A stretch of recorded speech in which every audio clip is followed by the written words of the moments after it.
Welcome. நம்ம இன்னைக்கு சுரக்காய் பொரியல் எப்படி செய்யறதுன்னு பார்க்கலாம். இது ரொம்ப டேஸ்ட்டாக இருக்கும்.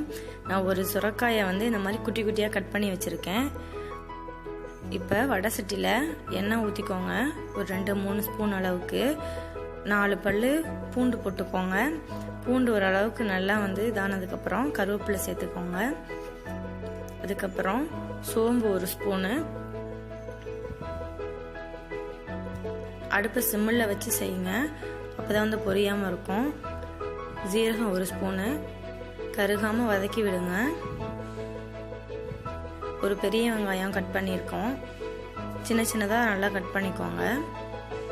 பெரிய வெங்காயம் லைட்டாக வெங்காயம் பொன்னிறமானதுக்கப்புறம் தக்காளி சேர்த்துக்கலாம்.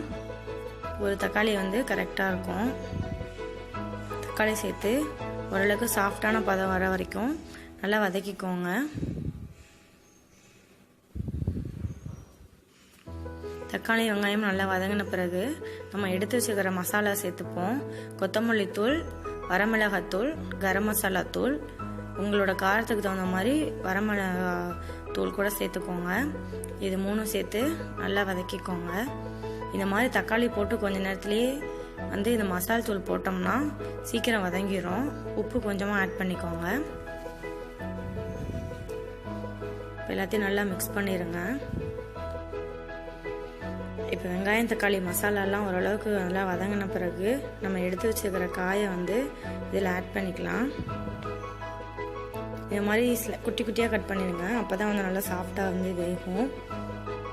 மேலே தோல் சீவிட்டு இந்த மாதிரி கட் பண்ணிக்கோங்க. இப்போ காயை எடுத்து இதில் கொட்டிடலாம். கொட்டிட்டு நல்லா மிக்ஸ் பண்ணுங்க. ஃபுல்லாக மிக்ஸ் பண்ணிவிட்டு அதுக்கப்புறம் தண்ணி சேர்ப்போம். நல்லா மிக்ஸ் பண்ணிவிட்டு வேணுங்கிற அளவுக்கு ஒரு 1/2 கிளாஸ் தண்ணி சேர்த்துக்கோங்க. ரொம்ப தண்ணி சேர்த்திட வேணாம். ஆனால் இது நல்லா சாஃப்டாக வேகிற அளவுக்கு தண்ணி சேர்த்துங்க. நல்லா வெந்ததுனா தான். தண்ணி சேர்த்து நல்லா மிக்ஸ் பண்ணிவிட்டு மூடி வச்சுருங்க. இது கிட்டத்தட்ட ஒரு 1/4 மணி நேரத்துக்கு மேலே வேகணும். பாருங்கள், ஓரளவுக்கு இப்போ வந்துடுச்சு. கலர் மாதிரி நல்லா வந்திருக்கு. காய் நல்லா வெந்திருக்கா அப்படின்னு சொல்லிட்டு கையை அமுக்கி பாருங்கள். நல்லா சாஃப்டாக அமுங்கும் போதே நல்லா அமுங்குச்சுனா தான். அப்படி இல்லாமல் கெட்டியாக இருக்குதுன்னா இன்னும் கொஞ்சம் நேரம் வேக விடுங்க. இது நல்லா வெந்ததுனா தான் சாப்பிட நல்லாயிருக்கும். நல்லா வெந்த பிறகு ஒரு 1/2 மூடி தேங்காய் சேர்த்துக்கலாம். துருவி ஆட் பண்ணுங்கள்.